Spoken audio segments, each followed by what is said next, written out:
parle de la guerre, on parle souvent en chiffres. Les bâtiments détruits, la nature abîmée, les gens déplacés. Mais derrière chaque 7 chiffres se cache une perte de sécurité, une perte de stabilité, une perte de foi en monde de la paix. When your home is destroyed, the place when you can be by yourself disappear. When the landmarks are destroyed, the part of your memory starting to be blur.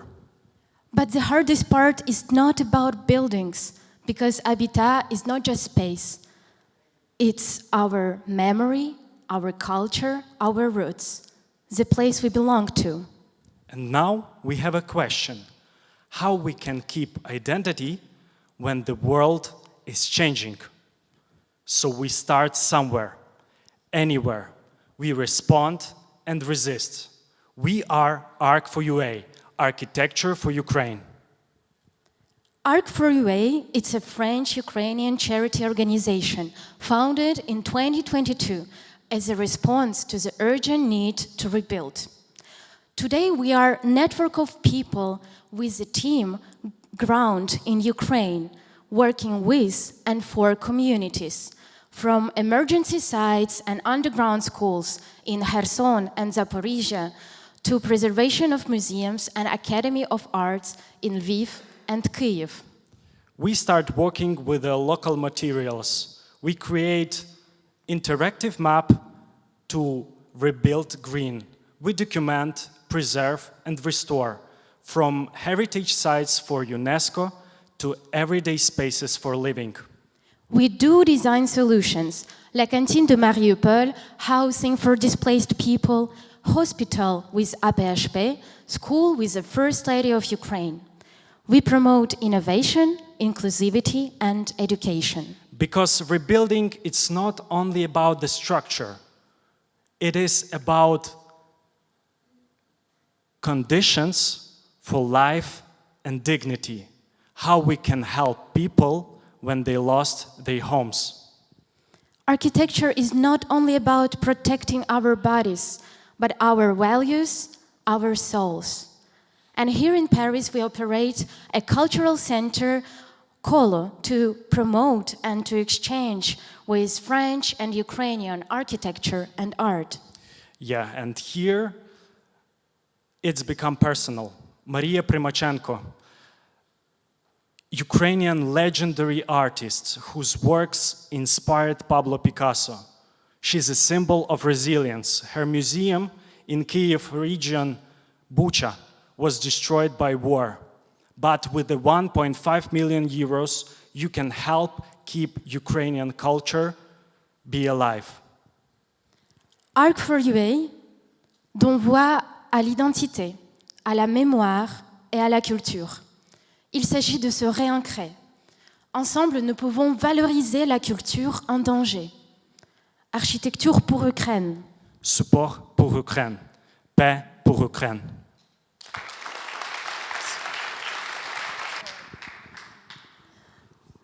« 3,6 millions. C'est le nombre de logements vacants en France. Quand je pense à ce chiffre, je revois tout de suite cet homme et sa fille que je croise tous les matins près de Bastille, assis sur des cartons, emmitouflés dans des couvertures, comme les 350 000 personnes sans logement en France. Mais je ferme les yeux, parce que oui, le travail m'attend. Alors direction rue de Rivoli, où des immeubles s'enchaînent, des façades flambant neuves, et parfois certains complètement vides. Vides, comme les 9 millions de mètres carrés de bureaux en France. Pour vous donner une idée, ça fait à peu près 140 000 logements de 60 mètres carrés, des T3 avec 2 chambres. Mais une fois de plus, je ferme les yeux. Oui, le travail m'attend. Alors je tourne à droite et je vais rue Sébastopol. Et là, je vois un chantier, tout de ciment. J'ai appris, je ne sais pas si vous le saviez, que l'industrie du ciment, c'est 5% des émissions de gaz à effet de serre au monde. Mais une fois de plus, je ferme les yeux. Oui, parce qu'il faut absolument que j'aille travailler.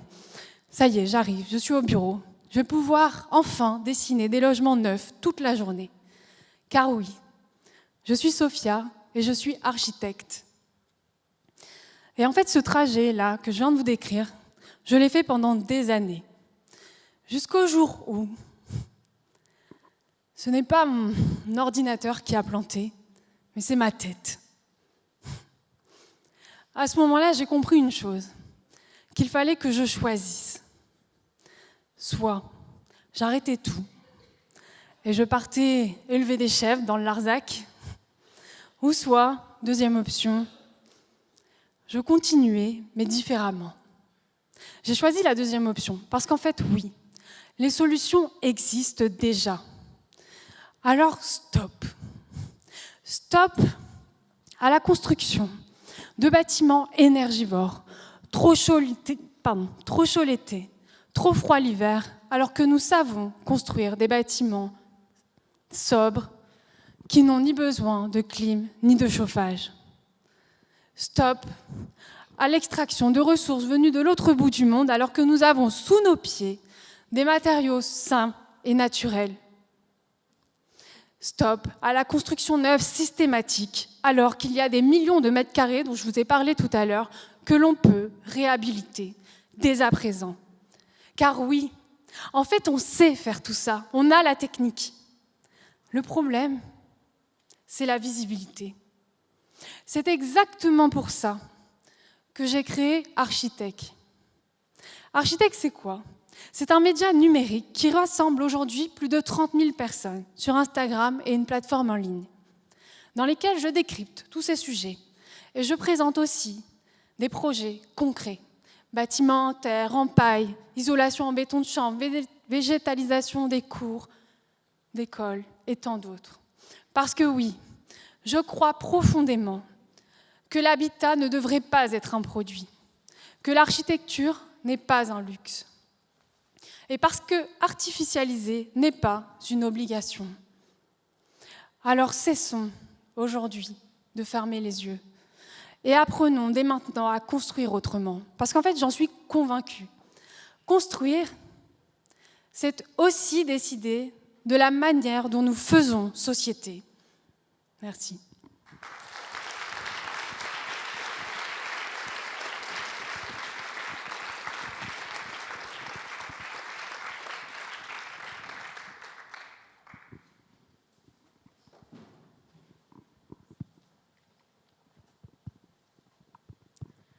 Quand on parle de la crise de l'habitat, on pense presque toujours au logement, au manque de maisons, au manque d'appartements. Mais dans de nombreux territoires, la crise de l'habitat concerne aussi autre chose. L'absence de lieux pour apprendre, pour se rencontrer et pour transmettre. Dans le village des Kioé, dans la région de Diakotomé, au sud du Bénin, les enfants lisent souvent dehors, à l'ombre d'un arbre ou assis sur le seuil d'une maison. Non pas parce qu'ils aiment particulièrement lire dehors, mais parce qu'il n'existe pas de bibliothèque. Et pourtant, dans cette région, chaque année, des milliers d'enfants sont scolarisés. Ce qui signifie qu'une grande partie d'entre eux apprennent à lire sans jamais avoir accès à des livres en dehors de l'école. À travers l'association DAC, Développement architectural communautaire, fondée en 2020, nous explorons la question suivante. Comment l'architecture peut-elle répondre aux enjeux sociaux, culturels et climatiques d'un territoire ? Car habiter un lieu, ce n'est pas seulement avoir un toit. Habiter un lieu, c'est avoir accès à des espaces culturels et éducatifs. Mais c'est aussi construire des architectures capables de répondre aux réalités climatiques et aux ressources d'un territoire. Il y a quelques années, nous avons réalisé la réhabilitation d'une salle de classe en bibliothèque dans le nord de la Côte d'Ivoire afin de créer un lieu de lecture pour les élèves et les habitants. Aujourd'hui, nous pensons à un modèle d'habitat flottant capable de répondre aux enjeux de la montée des eaux ainsi que des inondations qui touchent de nombreux territoires, notamment sur les côtes ouest africaines. Car face aux crises climatiques, la question n'est plus seulement où construire, mais comment construire autrement. C'est dans cette continuité que l'association Lire et Grandir au Bénin nous a sollicités afin de concevoir une bibliothèque pour la région de Diakotomé. Pour la concevoir, nous avons fait un choix simple, celui de la terre crue, un matériau local, peu transformé et qui permet de créer des espaces naturellement frais, adaptés aux fortes chaleurs. Et surtout, un matériau qui permet de construire avec les ressources et les savoir-faire d'un territoire. Car pour nous, l'architecture consiste à faire avec le déjà là. Construire une bibliothèque dans un village, ce n'est pas seulement construire un bâtiment. C'est imaginer un lieu où les enfants peuvent accéder aux livres, où les habitants peuvent se rencontrer et où toute une communauté peut imaginer son avenir. Et la réalité, c'est que ce type de projet reste à une échelle très accessible. Une bibliothèque comme celle-ci peut être construite avec un budget d'environ 25 000 €. Repenser l'habitat, c'est peut-être commencer par ça. Construire des lieux qui permettent d'ouvrir des perspectives là où il n'y en a pas, penser dans leur territoire et leur climat. Et parfois, transformer l'avenir d'un territoire commence tout simplement par décider de construire un lieu pour apprendre. Merci.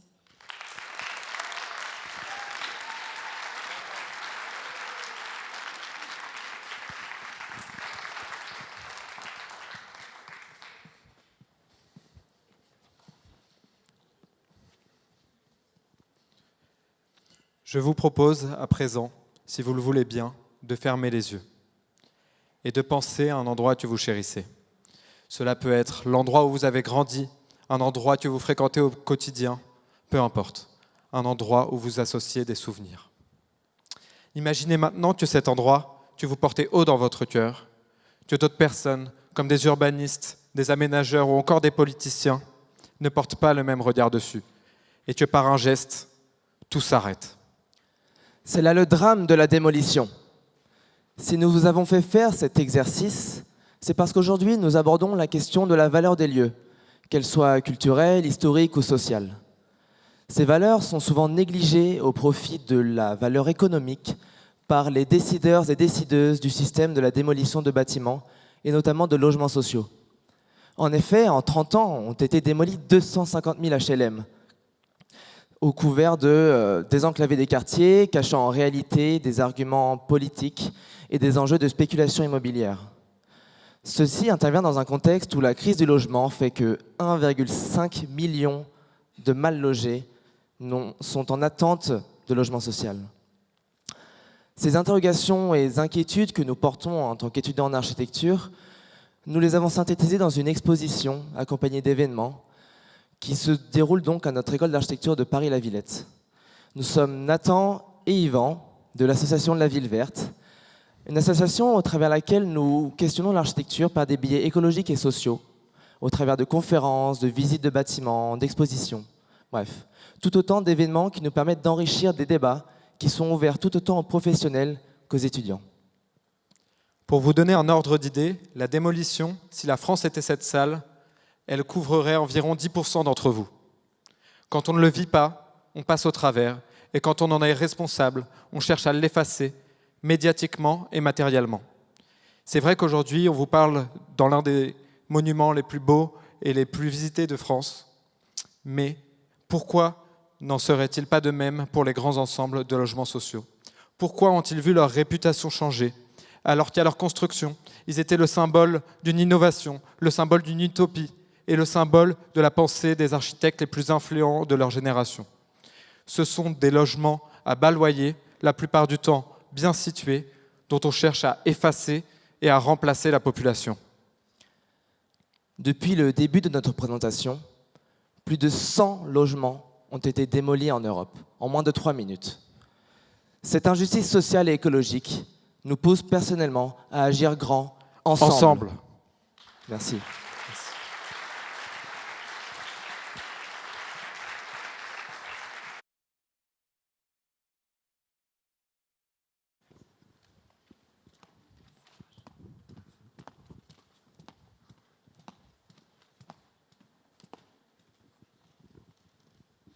Hey Colline, t'écoutes quoi?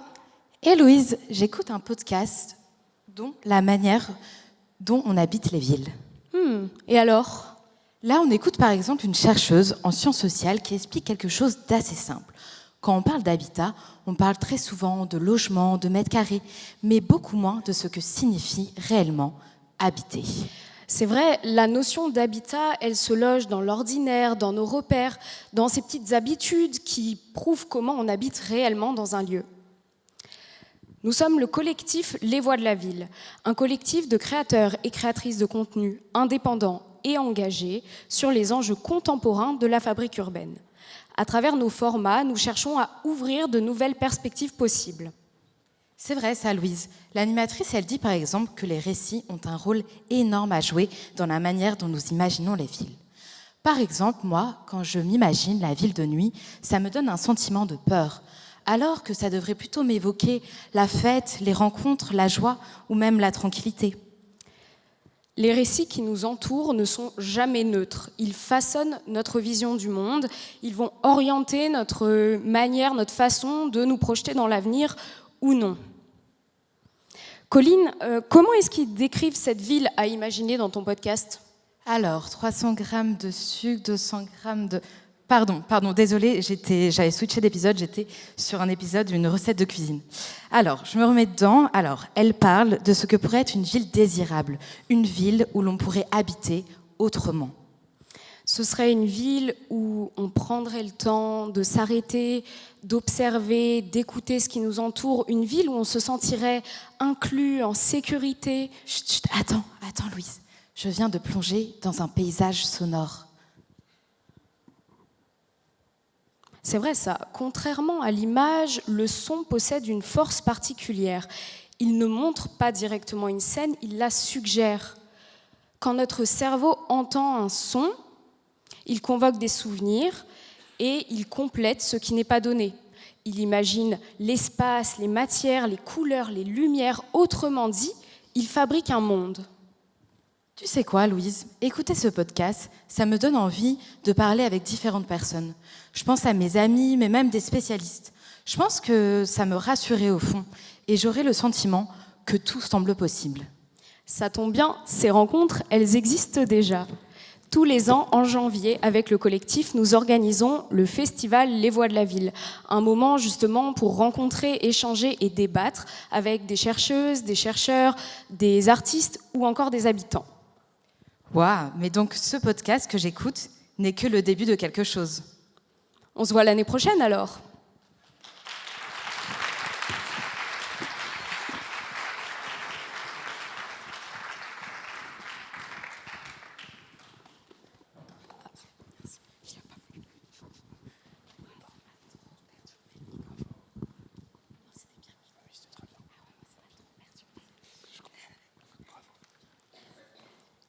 Dessiner, c'est penser.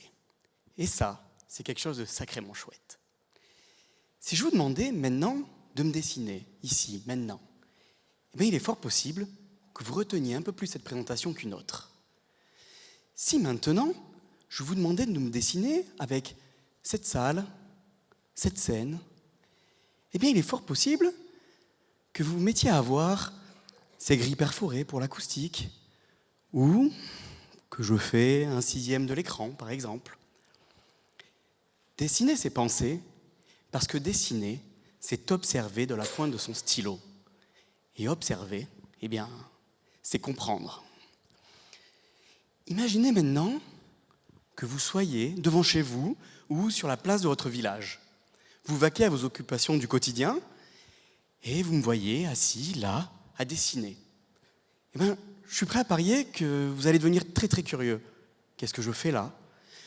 Que vous allez passer votre tête derrière mon épaule pour regarder ce que je dessine, que l'on va commencer à engager une discussion et que je vais apprendre bien des choses sur l'endroit où vous habitez. Parce que dessiner, eh ben, c'est aussi rencontrer. Au Graou, on dessine dans plein d'endroits. On dessine dans les villes, dans les villages, on dessine dans les jardins, dans les quartiers. On dessine au Vietnam, au Mexique, au Brésil, à Ouagadougou et en ce moment en Guyane. On part vivre 1 mois, 1 an et parfois beaucoup plus dans ces lieux pour apprendre à les connaître.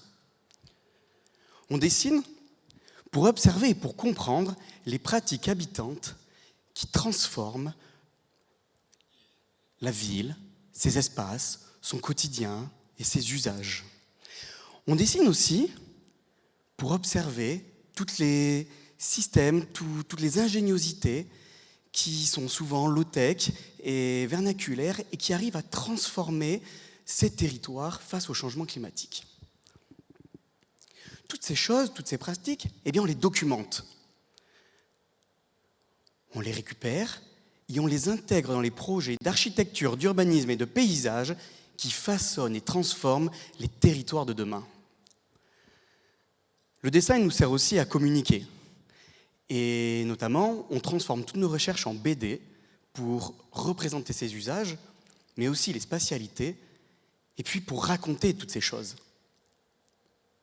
Comme ici, avec le projet Carigno, qui a été exposé à la COP de Belém, et qui observe les micro-architectures de rue, comme les chariots, les étals, les remorques, les kiosques, qui transforment l'espace public en des lieux de convivialité, de rencontres et surtout d'habitat.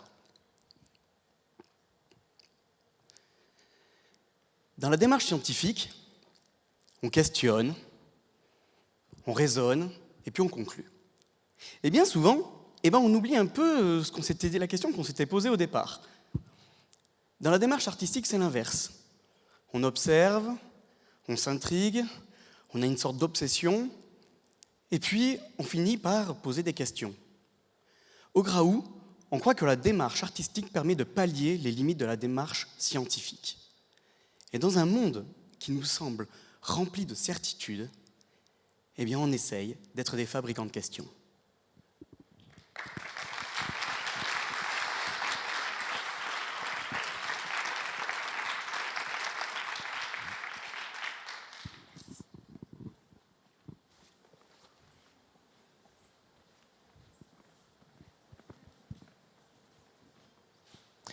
En janvier 2024, je découvre l'UNEAP, l'Union nationale des étudiants en architecture et paysage. C'est une fédération étudiante à l'échelle nationale qui soutient, unit et représente les 20 000 étudiants en architecture de France. Elle mène des enquêtes, propose des formations et surtout organise des événements inter-écoles entièrement gratuits. En avril 2024, j'allais en cours quand je reçois un mail de l'UNEAP, l'Union nationale des étudiants en architecture et paysage. On nous invite à nous inscrire à un festival inter-école. C'est la première fois que j'entends parler d'un tel événement. Ce festival, il est gratuit, il dure 5 jours et il traite du thème de l'habitat d'urgence, un sujet qui m'intéresse tout particulièrement. En mai 2024, j'arrive à l'école d'architecture et de paysage de Lille. On nous présente le programme de l'événement. Visites, conférences, travaux de groupe, expérimentations, mais c'est aussi et surtout l'occasion de rencontrer des gens, de se faire des amis et de découvrir des façons d'apprendre ensemble. Le festival est passionnant. Nous devons imaginer comment reloger les étudiants expulsés à cause des Jeux Olympiques à Paris sur une friche juste à côté de l'école. On travaille, mais en soi on s'amuse, car une seule consigne, ne pas se mettre de pression. On nous propose même des séances de sophrologie pendant le festival. 5 jours plus tard, le festival se termine et tout le monde rentre chez soi. C'était si triste, je n'avais pas envie de partir. J'ai appris tellement de choses en si peu de temps sur l'un des enjeux majeurs de notre temps. En novembre 2024, je décide de m'investir dans cette association et je deviens le coprésident. Je pense déjà à la prochaine édition du festival sur le thème patrimoine et réhabilitation. Février 2025, je décide à mon tour de m'investir à l'UNEAP et je deviens chargée événements. J'organise cette nouvelle édition du festival à l'école d'architecture de Paris-Val-de-Seine. En septembre 2025, le festival fut une réussite. Nous avons nourri et logé une centaine de participants gratuitement, créé des moments de rencontre et organisé des conférences données par de célèbres agences d'architecture. Think Tank, De Ports en Parc, Pérodin. Le sujet du festival, c'était comment changer les usages de bâtiments à Paris tout en protégeant leur patrimoine. Les participants ont adoré, comme nous à l'époque.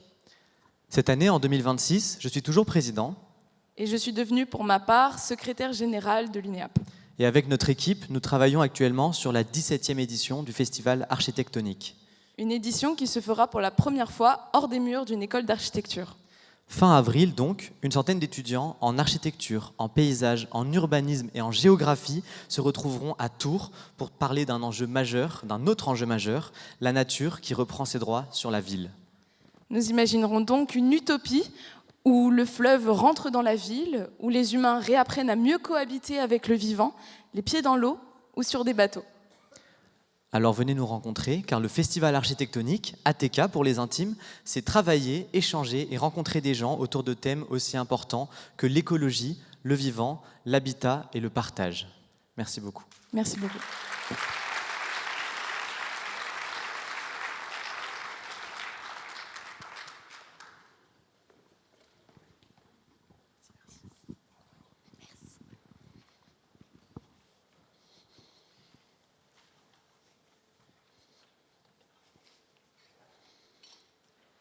Les images véhiculées par l'imaginaire collectif résument souvent l'architecture à notre beau patrimoine. Le château de Versailles, la cathédrale Notre-Dame, des architectures incroyables qui ont été érigées pour marquer le pouvoir. Et puis un jour, de tels bâtiments, avec des matériaux naturels tels que la pierre, les construire, c'est devenu impossible. Qu'est-ce qu'on aurait pu faire ? On aurait pu changer nos ambitions, on aurait pu changer la dimension de l'architecture, ses objectifs. Quelle idée! À la place de ça, l'industrie lourde est arrivée avec des solutions miracles. L'acier, le verre, le béton, à profusion. Même nos isolants sont devenus minéraux ou pétrochimiques. Évidemment, pour certains, c'était une opportunité de s'enrichir. Pour d'autres, un moyen de perpétuer les mêmes logiques d'apparence, d'ordre et de pouvoir. Et comme toujours, le faible coût permis par l'échelle industrielle est en fait une justification invoquée. Pourtant, ce bas coût, ce n'est qu'une façade. En réalité, le prix est colossal.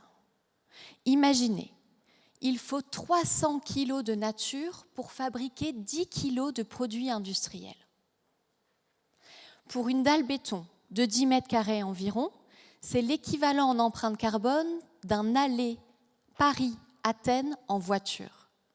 Pour les déchets, chaque année en France, c'est l'équivalent de 24 000 tours Eiffel que nous mettons à la poubelle. Le secteur du bâtiment est aussi un grand responsable de la pollution intérieure, de la pollution de l'air. Mais attention, je parle ici de la pollution qu'on ne voit pas, celle qui fait que l'air intérieur de nos maisons, de nos bureaux, de l'école de nos enfants et même l'air que nous respirons actuellement est 5 à 10 fois plus pollué que l'air extérieur. Mais alors pourquoi les architectes ne vous informent pas plus sur ces sujets ? Pourquoi nous n'y changeons rien ? Eh bien, tout simplement parce que nous n'y sommes pas formés. Nous avons appris à construire un discours, à dessiner des formes, mais pas à en comprendre leurs conséquences. Nous sortons de l'école et nous reproduisons le modèle dominant. Nous alimentons l'industrie extractiviste et polluante. Après quelques années d'exercice professionnel, cette dissonance, je ne pouvais plus l'ignorer. Alors j'ai quitté mon travail, je suis partie 1 an sur les routes, aider sur des chantiers écologiques, rencontrer des personnes qui avaient déjà bifurqué. Et puis ensuite, une formation théorique pour aller plus loin. Aujourd'hui, ma pratique repose sur une conviction. Nous pouvons tous et toutes joyeusement transformer les ambitions de l'architecture. D'ailleurs, je ne me suis pas présentée. Je suis Marine de Zouter, architecte diplômée d'État. J'enseigne, j'accompagne, j'expérimente, je milite. Et des fois même, je crée des outils pédagogiques, comme le jeu Habitat Heureux que vous pouvez voir ici, qui permet de faciliter les échanges sur le sujet de l'architecture écologique, entre professionnels ou particuliers. Mon objectif, c'est donc d'informer et ensuite d'aider le passage à l'action. Particuliers, professionnels, architectes, nous avons un pouvoir immense sur la qualité de nos intérieurs. À toutes les échelles, il suffit de le reprendre pour qu'enfin, le bâtiment priorise notre santé, le confort, notre environnement plutôt que le profit. Il ne s'agit pas d'être parfait, il s'agit de commencer, se mettre en mouvement, sortir du rang, sortir de cette logique froide, standardisée, déconnectée du vivant pour remettre au centre le soin, le respect et le bon sens. Et si vous souhaitez être accompagné dans ce changement, que ce soit pour enseigner dans vos écoles, pour vos projets personnels ou professionnels, ou votre pratique d'architecte, n'hésitez pas à faire appel à moi. Je serai heureuse de mettre mon expertise à votre service.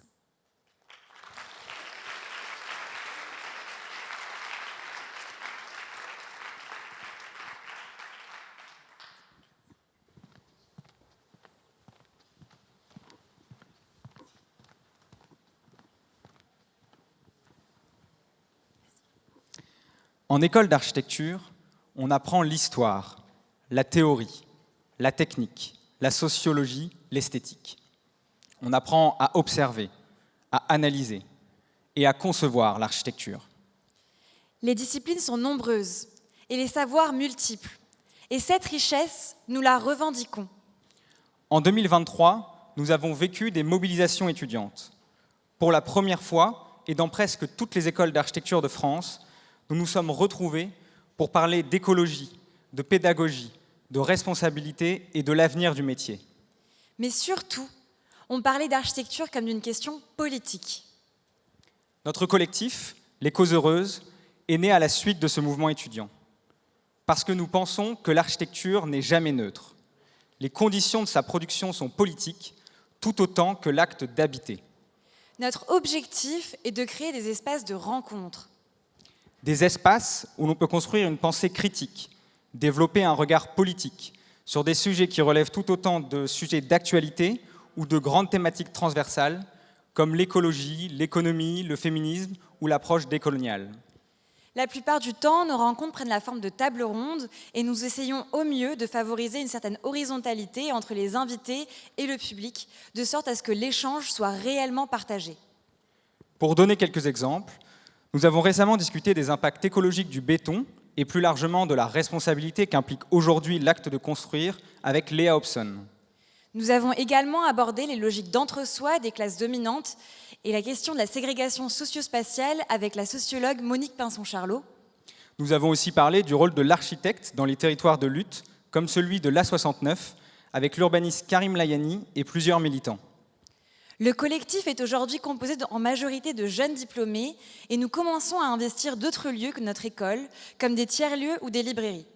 Alors développer un podcast, produire un documentaire immersif ou alors travailler autour de l'édition et de la publication sont des idées qui commencent à prendre place. Pour cela, nous nous organisons en tant qu'association, afin de recueillir des fonds pour acquérir du matériel et concrétiser ces nouvelles initiatives. Les Causes Heureuses, c'est la volonté de maintenir un espace d'engagement et de construction d'une pensée critique dans un milieu qui en manque parfois. Au sein de notre formation et notre profession, cet engagement collectif nous prépare à intervenir sur des territoires pluriels. C'est aussi une manière de créer des liens entre les disciplines, les écoles, les communautés de recherche, communautés professionnelles, étudiantes et enseignantes. Mais également des liens avec des communautés habitantes, militantes et artistiques. Finalement, les Causes Heureuses nous permettent aujourd'hui de construire ensemble une culture critique commune, de sorte à relier la conception et la pratique aux réalités sociales, environnementales et politiques de notre temps.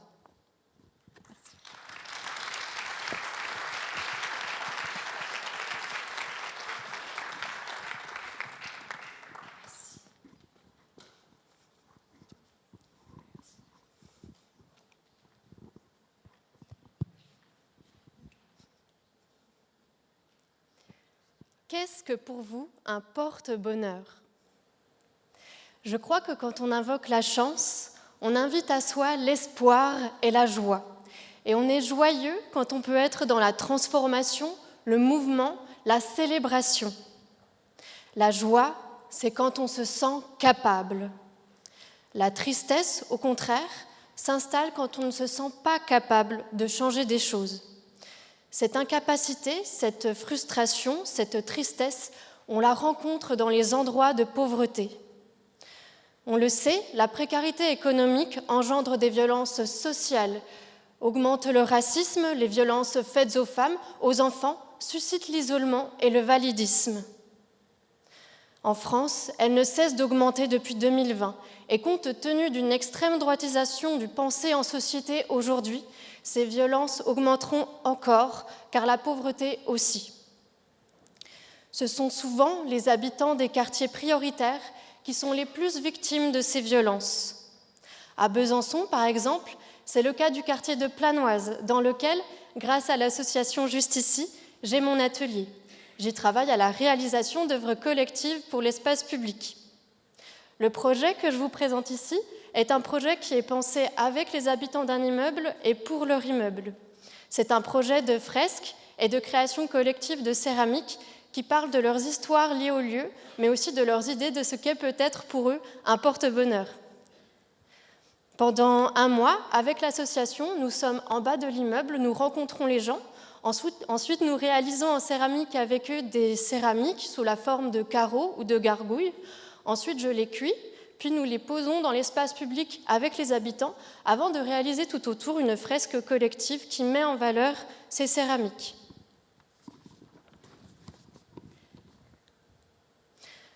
Pendant le temps de rencontre, avant que la création commence avec les habitants, en recevant leurs espoirs et leurs désespoirs liés à l'habitat, nous essayons de, en quelque sorte, conjurer les peurs et les tristesses liées au bâtiment. Par exemple, un de ces immeubles a été la cible d'incendies, de tirs de Kalachnikov, d'une insalubrité liée à la présence de centaines de rats, de blattes, mais aussi à une dégradation générale du bâtiment. Face à cela, des habitants ont créé un chat sous la forme d'une gargouille pour se prémunir des rats, une pluie contre les incendies.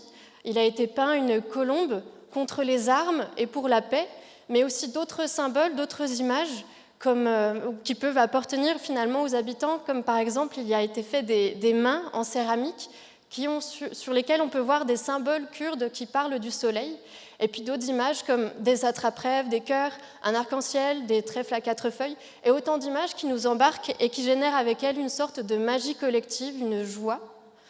Après, bien sûr, ce projet, il ne résout pas du tout les violences que je vous ai évoquées au début, mais ce qu'on peut voir dans ce moment-là, dans ce temps de rencontre entre voisins, quand les gens se retrouvent et puis finalement créent ensemble pour leur habitat, pour le rendre plus joyeux, pour le célébrer, le protéger et le rendre finalement plus désirable, je vois que les gens, à ce moment-là, ils entrent quelque part en contact avec leur propre pouvoir d'agir. Les habitants, ils transforment collectivement leur espace de vie commun envers et contre les frustrations qui découlent de cet habitat.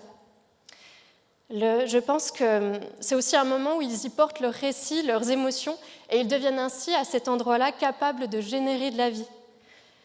Je pense aussi que, ainsi, la pratique artistique, elle est un terreau pour nommer les désespoirs et les transformer en énergie collective. Et puis, je finirai sur le fait qu'au fond de moi, je pense aussi que je nourris secrètement en fait l'idée que ces porte-bonheur, ils viennent aussi vraiment porter chance aux habitants et aux passants. Merci.